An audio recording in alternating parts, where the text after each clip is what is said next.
Dr. Wakefield wrote a book about you and your family called Waging War on the Autistic Child. Now, can you tell us about your experience?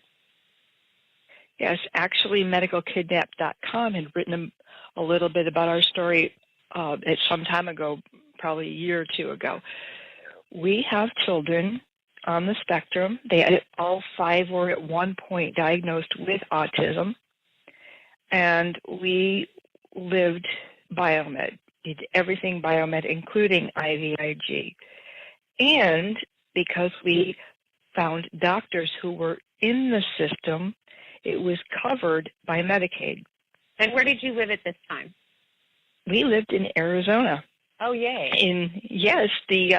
The nation's biggest child abuse industry. At any rate, one of our children became very sick with HSP, which means he had bleeding internally.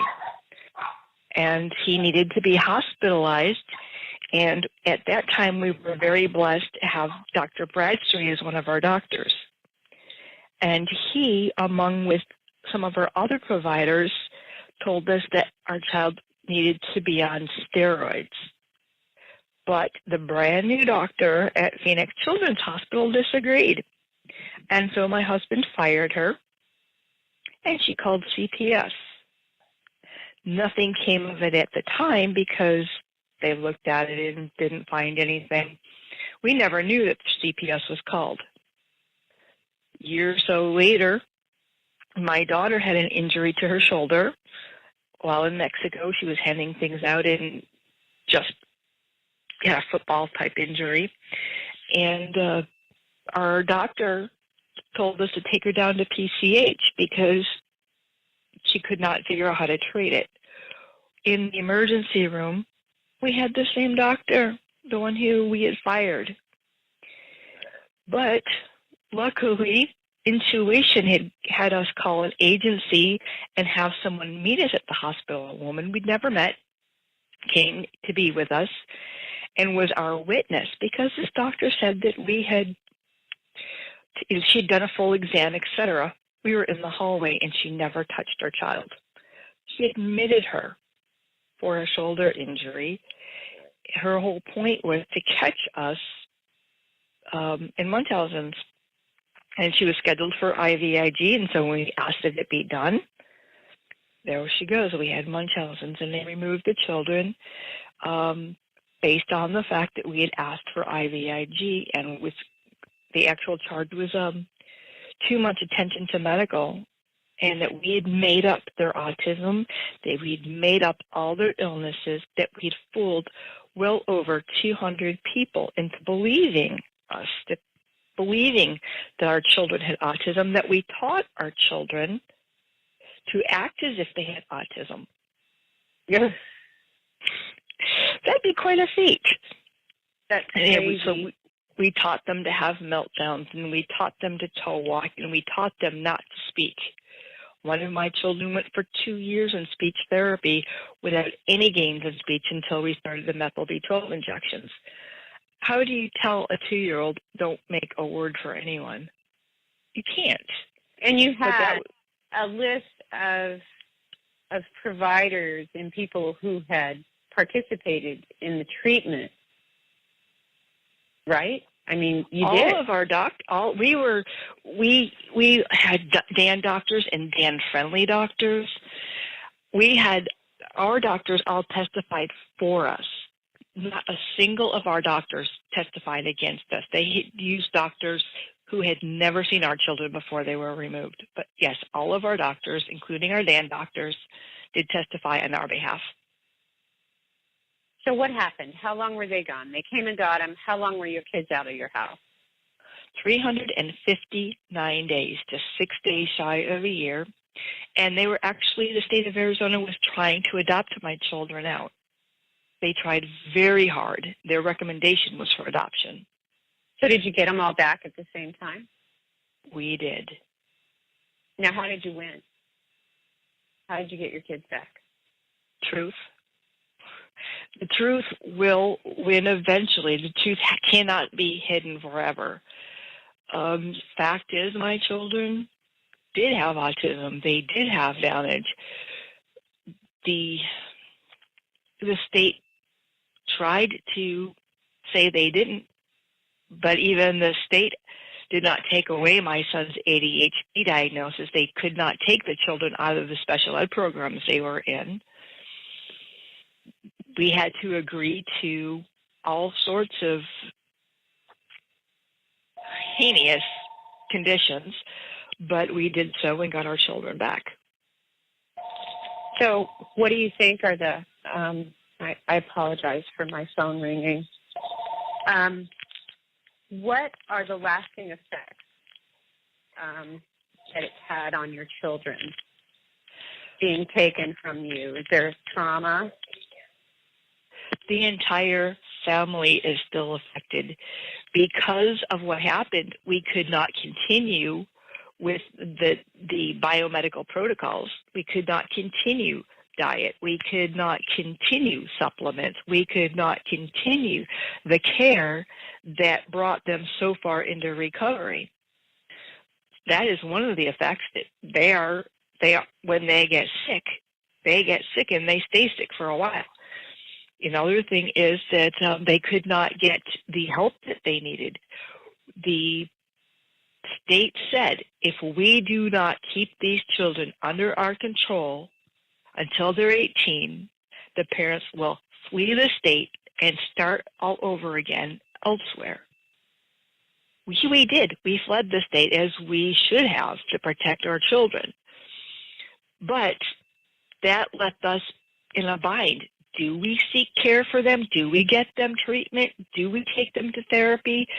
Do we do anything? Do we take them for a diagnosis so they can get the treatment they need, the IEPs that they need? Or to keep them safe, do we do nothing and let them suffer the consequences of their medical and neurological conditions just to keep them out of foster care? Now, do you think that this was some sort of a backlash because you were improving the autism diagnosis that your children had? Do you think that, you were recovering your kids and they wanted to hide that, autism is treatable? I think it's far more nefarious than that. My children were getting IVIG treatment. 4 of them were. It's very expensive. We had it covered by Medicaid. They were getting OT, PT, speech, and it was covered by Medicaid. It was costing them. And not only us, but we were part of a large autism community that banded together, and we were getting things covered. We were finding the doctors that would work with our families. They needed to make it stop because it was costly. Recovering children is costly. The state that damaged them with their mandates did not want to pay for the results of the damage that they did. We were chosen because we were costly. We had 4 children receiving IVIG, 5 children receiving treatment. We were poor. We were isolated. We lived in a tiny town way in the middle of nowhere. We were supposed to be easy targets. Poor, isolated, they could pick on us. We were supposed to be a test case. What they didn't count on was the autism community in which we were well known.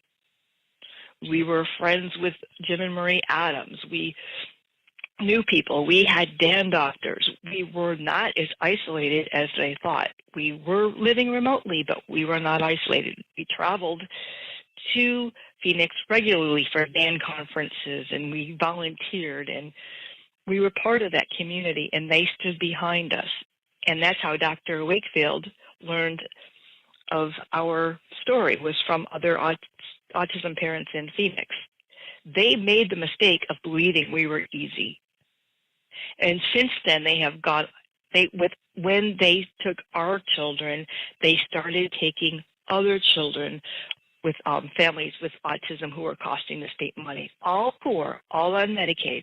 No parents lost their children who had private insurance. They were all Medicaid. So do I think it's because they were recovering? No, I think it's because they saw that the trend was that that autism parents were going to get help and the state was going to pay for it. So Dr. Wakefield took a big interest in your case. I mean, so big that he took a lot of time in writing a book. He actually came to a day of trial, really threw the prosecution into a tizzy. So what did they do when Wakefield walked in? Did they know there who was he lots of whispering. There was a lot of whispering and conjecture, and they wanted the judge to throw him out. But he did stay for that day, yes. Did he testify? No, he did not testify. He was there as an observer only. Oh, gosh, that's so frightening. It's happening time and time again, all the time. Allison Fulmar, an attorney in Michigan, has been working on these cases. And she's making a difference. I wonder how many of these cases are about kids and families with autism, or if it's just random, anybody who will go against the protocol of what the medical establishment thinks you should do. What I'm finding is it's those who cost money, those with rare disorders or more complex disorders. My children were diagnosed with functional antibody deficiency. That's costly.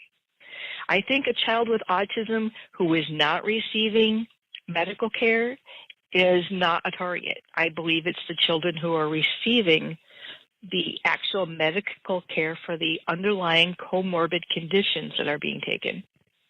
But what about all kids these with mitochondrial dysfunction? What about all these kids that are getting ABA and speech therapy? They're not the targets. They're not the targets. That's super expensive too. Yes, it is. But Medicaid doesn't cover those necessarily in a lot of cases. In the state of California, we have the regional centers and the Lanterman Act, so. And many, many children no longer qualify for services through the regional centers. Right, because we're not undocumented immigrants, and my service coordinator straight told me that. Straight told me that if my son were an undocumented immigrant, he would have everything that's appropriate. But until then, because we have insurance, because we have a job, we don't qualify unless you pretty much hand your kids over to the state and take Medi-Cal, and then you get all those services gleefully. But I just don't want them in my life, so I don't do that. I'm sure there will come a time. We have Medi-Cal, and yet we don't have those services. And we are not going to seek those services because that would open us up for abuse. When the regional center said, oh, your son doesn't qualify because he has PDD and OS, we said, thank you, and left it there. I am not about to put my child, even though he's 15 and 6 feet 1 inches, I am not about to let the state back into his life to destroy him. So how many kids of your 5 kids are recovered? You have 5 kids altogether. All of them had an autism diagnosis. Right now, the oldest has an ADHD diagnosis. We've never had him reevaluated. So the state did let his ADHD diagnosis stand, and so he got through school with an IEP for the ADHD. Our next child was reevaluated. We took her in for anxiety, and the doctor who was diagnosing her anxiety said, I think she has autism. We said, no, you cannot diagnose her with autism, and we explained why, and we gave her the book. She did the evaluation before reading the book and said, she has autism. So knowing the whole story, she still documented autism in that child.